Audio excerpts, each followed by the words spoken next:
Room Zero by Slimebeast. It's been a while since I've written anything related to the Disney Corporation, and I'm sure you can understand why. I've received a lot of questions and concerns from folks who read my first-hand account of Mowgli's Palace, a resort that was built and abandoned by Disney. I want to thank everyone who mirrored my post. It's been taken down from a few places, mostly corporate sites that were easily leaned on by a larger power. However, for every nuked topic or disappearing blog post, it seems like 100 more have popped up. This is something they'll have to face. There's no turning back for them. None for me, either. I'm definitely being followed. For the first month or two, I chalked it up to paranoia. Any casual glance or half smile in my direction set me off, hairs standing on the back of the neck and everything. The first one I was actually able to spot, was a telephone worker milling around my apartment complex. He was middle-aged, doughy, dressed just as you'd expect, but something just seemed off about him. I couldn't place it, but I knew this wasn't just my imagination acting up. He was awkward and out of place, not somebody who was comfortable doing his routine job. I followed him around a corner, only to lose him there. When I turned to go back home, there he was, staring directly at me, about 10 feet behind me, expressionless and cold. "Exploring?" he asked. That was all he said, and there was an accusing tone to his voice. Tell me, what blue-collar phone jockey does that? I guess that's the worst part. Never feeling safe, never feeling alone. That and the occasional Disney merchandise left somewhere for me to find. Little rubber Mickeys in the mailbox, and a Disney Adventures magazine on my bookshelf. They hide little Mickeys everywhere. 3 circles, one big, 2 small, in the silhouette of the famous mouse's head. I've started keeping a running list of Mickeys I've found. Coffee cup rings on my coffee table, 1 big, 2 small. Colored glass bottles left on the doorstep, viewed from the top down, all red. Graffiti on the wall on my way to work. A huge earth, small sun and moon in the proper locations. They're everywhere. People have emailed me about this as well. If you repost anything I have to say, you're going to start finding those son of a bitch outlines. I guarantee it. The best one by far, one that actually made me laugh because of the horror of it all, was a drawing in chalk next to my car. I was taken aback at first, walking through the parking garage, keeping an eye out for people following me. The outline seemed a perfect match for, well, a murder victim. You're probably familiar with it if you've read my past posts. Written in yellow, paint, I'm sure, was a single word: retract. The only good thing that has come out of all of this is that I know I'm not the only one who's seen something they shouldn't have. I'm not going to give their names because, well, if I have to tell you why, you haven't been paying attention. Researcher goes to Disney parks whenever he can, all throughout the year. He's not going to have fun, enjoy the rides, etc. He's looking for the Gascots.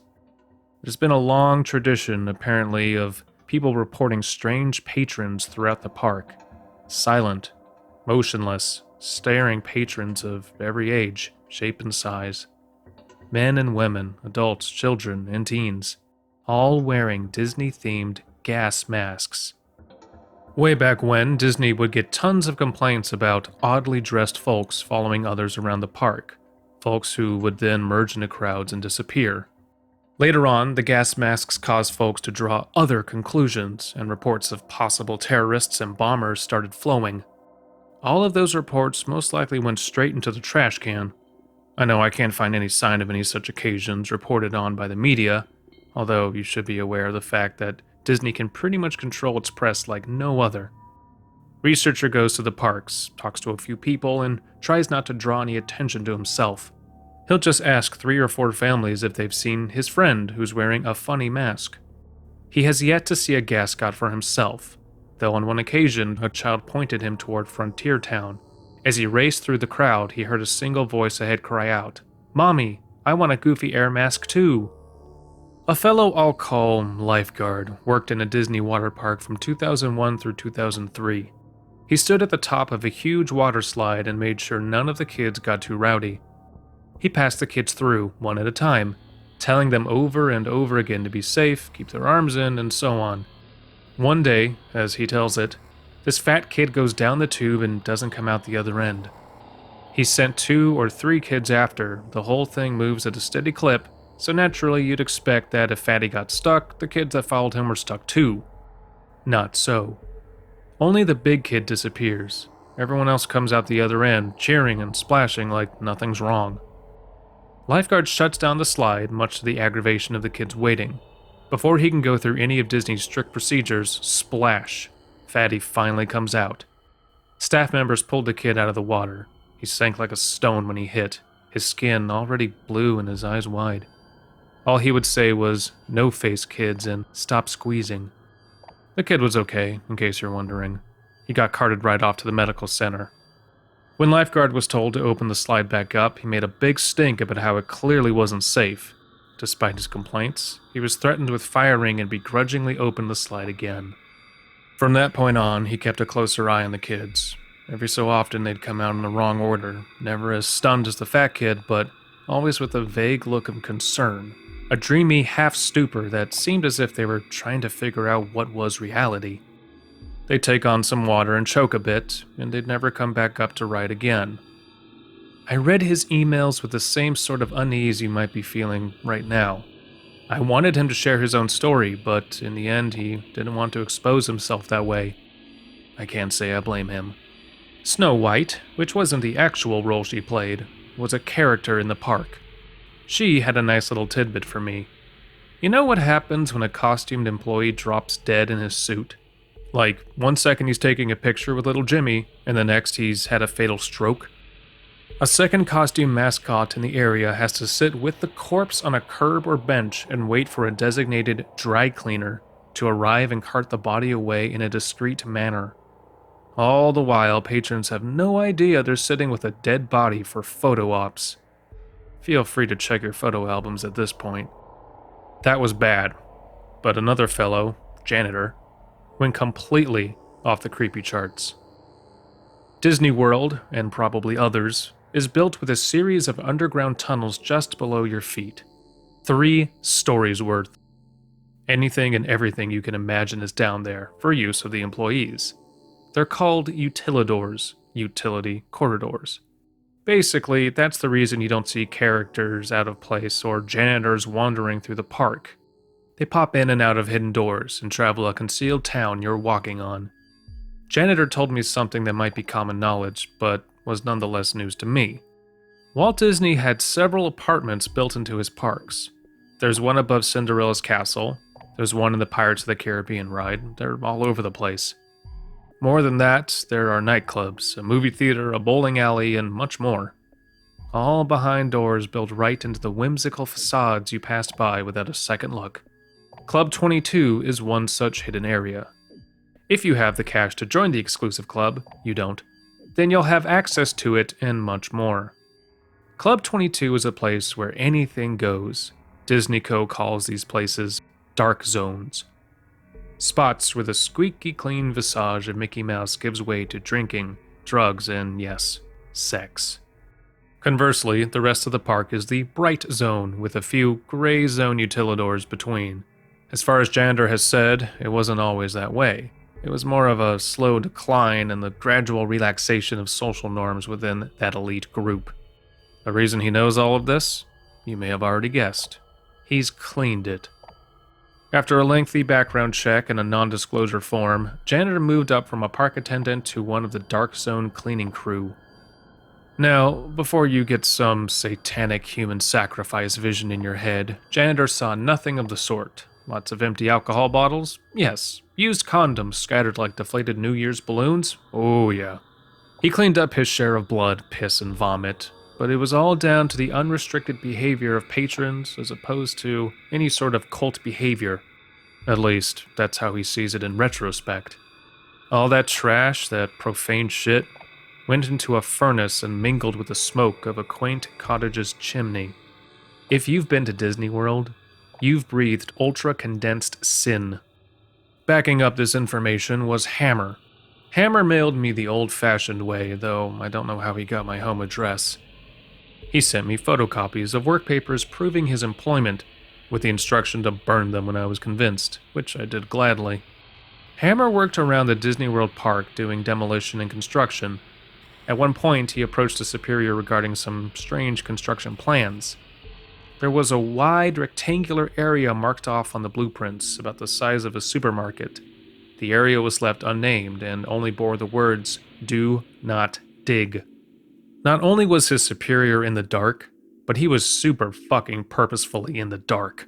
He didn't want to talk about it, didn't want to know about it, and ended the conversation with, "This space intentionally left blank." Hammer didn't get it. The area seemed a waste of space, and it was directly conflicting with the work his team had been given.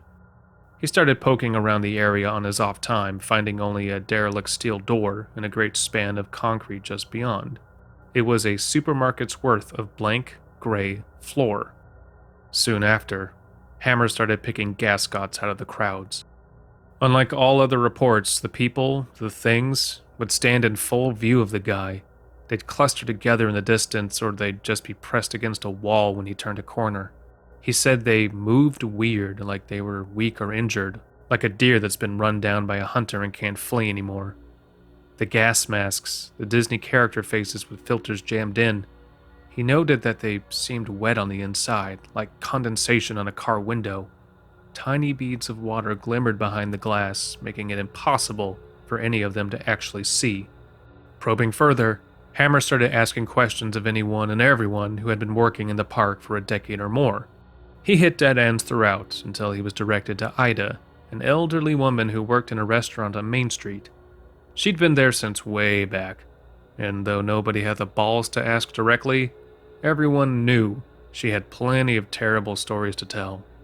Hammer asked about the empty space, then about the gas-masked customers, and at first he thought he would receive the same non-answers he'd gotten so far. She was quiet. Eerily quiet. "Room 0, she croaked, a single shaking hand placed to her cheek, as if she were a little girl fearing a father's punishment. She didn't meet the man's gaze for the entire conversation.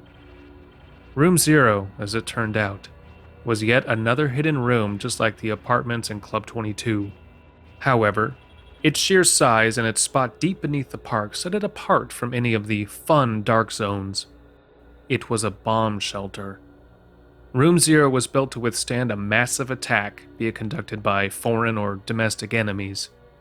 Room 0 was to be stocked with enough rations to feed the entire park's average number of patrons at any given moment, and housed a smaller yet lavish panic room of sorts for Disney higher-ups. During World War II, official Disney gas masks were actually produced for children to wear in the event of an attack. The idea was that it would be less scary for kids if Mickey's face was emblazoned on the wartime safety device. Yes, I know the obvious problems with that. During the Cold War scare of the 60s, when Disney World was constructed, Room 0 was stocked with similar masks as well. Whether they cared about the fears of children or just callous branding, the things found their way down there. What's more, some genius decided that kids would then be frightened by the gas masks their parents wore, and so all masks, adult and child, were made to comply to this insane standard. Ida described it as treating a wound with lemon juice. None of this explained what Hammer had been seeing, though. Not only the seemingly supernatural appearances, but the emptied-out room as well. "I've been in there," he explained. "There's nothing but a cement floor and 4 walls." "No," Ida shook her head and covered her mouth, stifling a sob. "You've been on top of it." Someone or something sounded the alarm one day when the park was at full capacity. The warning was clear. It was supposedly an air attack. Security ushered everyone down into the tremendous shelter. There, they were ordered to put on their masks and hunker down for the duration of the assault. Everything was quiet for about 30 minutes, save for the crying children and the frightened whispers. No one wanted to die, and so they were thankful in a way for this strange measure of safety. Then, the first scream rang out. "Hey!" a man shouted. "Quit pinching!" Waves of shrieks and yelps ripped through the crowd, from one wall to the other, back and forth. "Who's running around? Settle down!" someone hollered. "Who's laughing? This isn't funny! Ow, who stepped on my foot?" Despite security guards urging to calm down and keep their cool, the crowd became more and more agitated until finally, after nearly an hour of madness, the lights flickered, then died. What followed could only be described as utter chaos. In the dark, only the wails of the young and the anguished cries of adults could be heard in a massive, swelling din that bloodied the ears of all within that black echo chamber. A group of staff members and a select few patrons made it out of the door, ready to face the war above rather than the insanity below. What they found, of course, was a desolate yet untouched theme park. The music continued to play, echoing through silent storybook towns.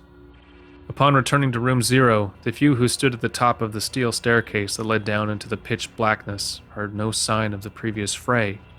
There was only silence. Ida herself descended that staircase despite the begging of those she left above.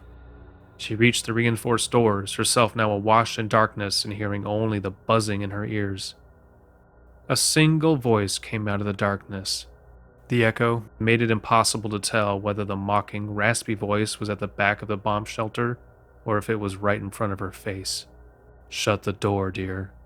You're letting out the cold." Gripped by terror, she did just that. Within days, the entire thing, shelter, staircase, all of it, was covered with feet upon feet of cement. Air systems and generators above its ceiling were removed, creating the large, empty space. "They're all still down there," Ida told Hammer. "Down there with whoever that was." You might notice I've used Ida's name. Unfortunately, she passed away soon after telling her story. Accidental fall, supposedly, after getting out of bed to turn on a light. Such a company devotee, the paper reported, that her entire bedroom was covered with Mickey silhouettes.